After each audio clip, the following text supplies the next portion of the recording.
Desa Medana itu ada untuk di pinggir pantai adalah pertama adalah ada di wilayah Dusun Karanganyar, Dusun Jamianom maupun Dusun Tong Dalam Keren untuk di daerah pesisirnya. Gitu.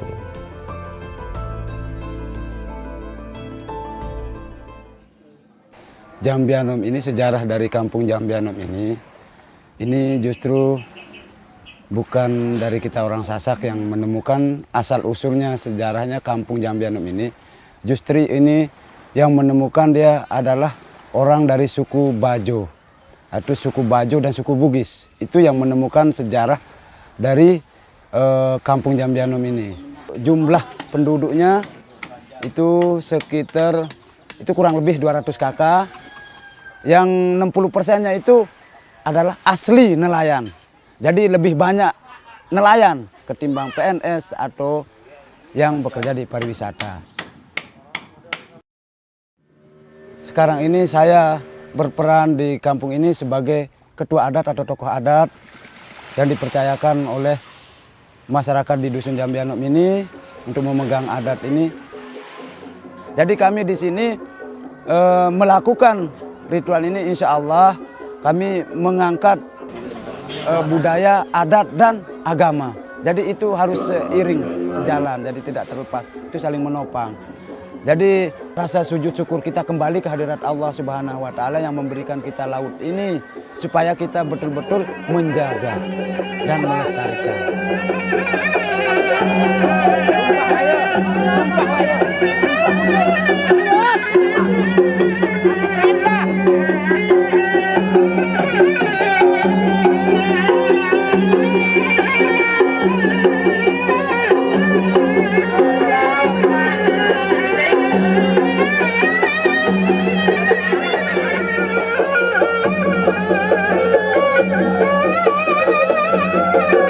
Setelah acara nyawen yang alhamdulillah kita sudah laksanakan tadi pagi kisaran jam 9 teng.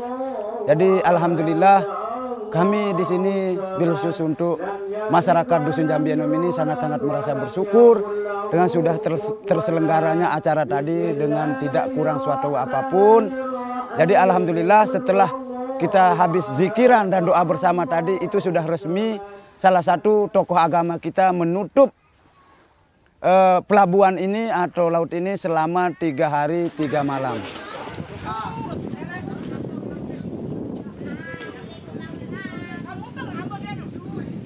Jadi kan begini, kalaupun ada orang luar, jika memang dia betul-betul sengaja tidak tahu, ini kita bisa maklumi. Tapi kalau dia dengan sengaja, berarti itu dia sifatnya ya gimana ya, sifatnya apakah dia itu sifatnya menghina atau tidak menghargai kita, ya kita ngambil sikap. Jadi itu memang warga yang dari ya lumayan jauh lah, karena memang betul dia itu ketidaktahuannya. Tapi kan tadi sempat kita kasih tahu secara baik-baik bahwa kita di sini setelah melaksanakan upacara nyelamat, jadi ada ketentuan-ketentuan adat yang harus kita patuhi. Tugas dan fungsi kami adalah menegur. Kalau itu memang dia betul-betul tidak tahu, kami akan memberi dia teguran secara baik-baik. Tapi kalaupun itu dia ngeyel atau sifatnya mau melecehkan apa yang menjadi ketentuan adat di sini, kami sangat-sangat marah sekali. Malah kami akan memberikan dia sanksi. Kan kita akan geret dia sampahnya atau butnya ke pinggir, kita akan panggil kepala dusunnya untuk minta pertanggungjawaban seperti itu. Tahun 2000 itu kemudian terbentuklah namanya Lembaga Musyawarah Nelayan Lombok Utara. Waktu itu masih kalau nggak salah nggak sampai 10 kelompok lah yang terlibat di pembentukan itu. Selain membentuk lembaganya itu juga membentuk awik-awiknya, aturannya. Dia membentuk awik-awik Lembaga Musyawarah Nelayan, yaitu isinya 3. Penangkapan pertama digaris peringatan, penangkapan kedua dibakar alatnya, penangkapan yang ketiga dipukuli tapi tidak meninggal. Itu 3 pasal.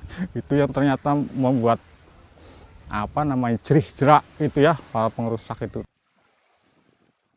Jadi alhamdulillah kalau masalah pengebuman dan pemotasan itu alhamdulillah tahun 2000 diberantas tuntas.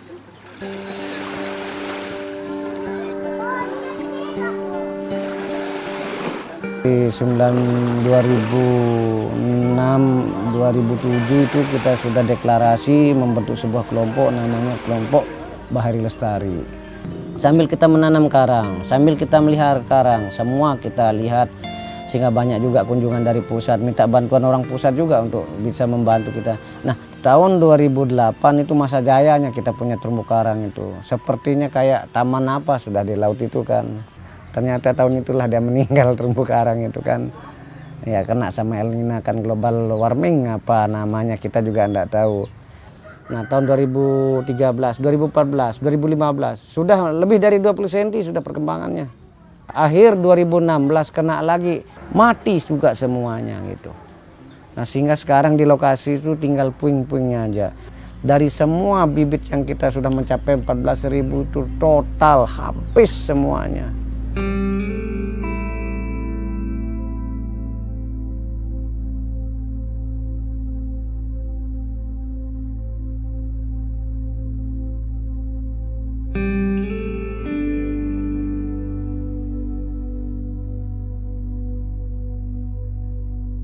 Ini ada kelompok Bahari Lestari yang sudah coba berinovasi dengan melakukan konservasi, dengan melakukan rehabilitasi laut melalui transplantasi terumbu karang. Nah, sebenarnya salah satu dampak perubahan iklim adalah gelombang bawah, arus bawah laut. Jadi kalau secara ilmiah sebenarnya terumbu karang buatan ini juga mereduksi energi gelombang. Jadi secara tidak langsung teman-teman Bahari Lestari ini sudah berkontribusi dengan pengurangan energi gelombang ke pesisir. Ada dampak yang turunan dari perubahan iklim kayak misalkan banjir rob. Kalau di Medana sekarang mulai tahun 2010 jadi lokasi endemik malaria tertinggi kedua di Indonesia setelah Papua, NTB ya. Nah lokasinya di Medana itu. Karena dulunya nggak ada. Sekarang jadi ada karena rawanya tergenang. Rawanya luar biasa tergenang. Jadi kita kita rencanakan sebuah pintu keluar masuk air laut. Jadi begitu ada rob, air laut bisa keluar. Terus ketika ada hujan, air hujan bisa mengalir ke laut. Tahun 2012 awal mulanya saya dapat bibit mangrove, dapat mungut dulu di pinggir pantai. Terus saya coba tanam biji mangrove itu supaya tempat ini tetap ekosistem tetap terjaga, supaya kayak muara itu janganlah dijadikan tempat pembuangan sampah. Tujuan saya ini bukan hanya segelintir orang atau segelintir kelompok, seluruh. Itu cita-cita saya. Kita tidak terfokus di sini aja, Pak. Kebetulan kita harus antar komunitas itu kita saling silaturahmi di sini. 1, 2, 3, tepuk semangat.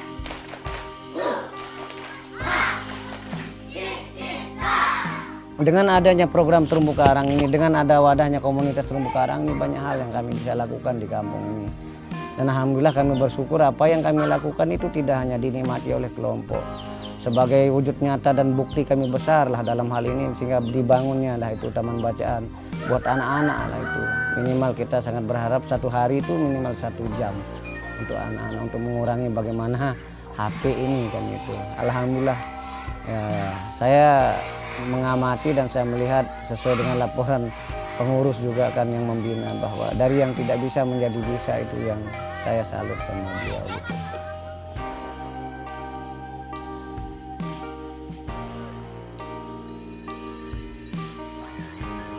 Kami jujur aja menyampaikan, termasuk terkait juga kerjasama juga termasuk dengan Delta kan. Ini kan kemarin kita kesana tidak berbicara tentang Jambianom aja, kita sudah mengacu kepada Teluk Medana kan.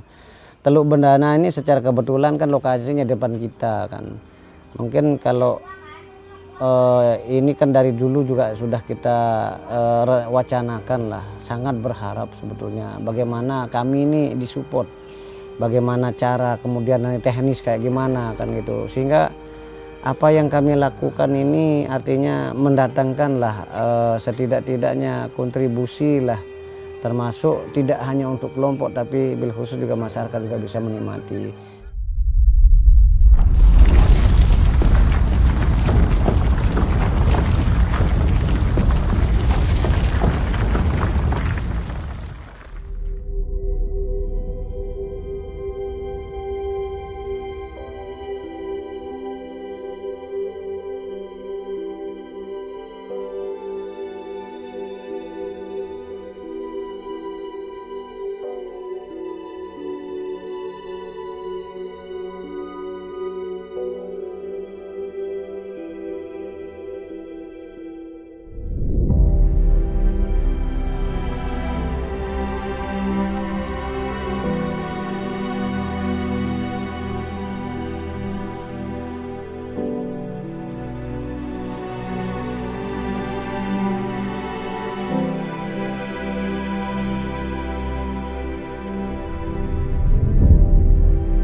Peran penting penyu terhadap ekosistem laut ini sangat penting dan amat penting. Perlu digarisbawahi bahwa penyu ini di laut dia memberikan dampak positif terhadap ekosistem laut itu sendiri, yaitu menekan populasi dari ubur-ubur dan plankton yang ada berlebihan di laut itu sendiri. Terus kedua, di antara 7 spesies penyu ini ada namanya penyu sisik. Penyu sisik ini adalah salah satu hewan yang menjaga atau memelihara terumbu karang. Dengan cara apa? Dengan cara memakan pucuk terumbu karang. Untuk apa? Jadi tujuannya adalah membersihkan toksin yang menghambat pertumbuhan terumbu karang itu sendiri. Banyak kita tidak mengetahui tentang keberadaan penyu itu sendiri, yang selama ini hanya dianggap sebagai hama atau binatang biasa saja, yang selama ini naik tidak ada fungsi kelihatannya pada masyarakat yang awam. Karena punahnya penyu ini, jadi penting ada edukasi dan pemberdayaan terhadap ekosistem laut itu sendiri dengan adanya konservasi penyu yang di Pantai Mapakindah ini. Siapa yang tahu apa itu penyu? Siapa yang mau dapat hadiah? Semuanya ingin dapat hadiah? Ya, sekarang ditanya apa itu penyu? Ada yang tahu enggak? Dia tidak bisa memasukkan kepalanya ke dalam tubuhnya, itu namanya penyu ya. Makanannya adalah ubur-ubur, rumput laut ya. Dia juga makan bunga karang ya. Nah, dia juga makan ikan ya.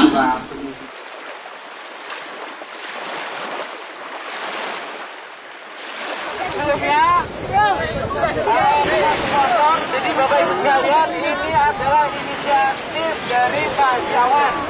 Jadi mohon dari para hadirin semuanya yang berkenan donasi kepada Pak Haji Awan dan timnya supaya konservasi penyu ini terus berlanjut. Nah, karena memang penyu boleh dijual. Artinya biaya dari mana? Biaya dari Bapak Ibu sekalian yang mau berdonasi. Baik, terima kasih.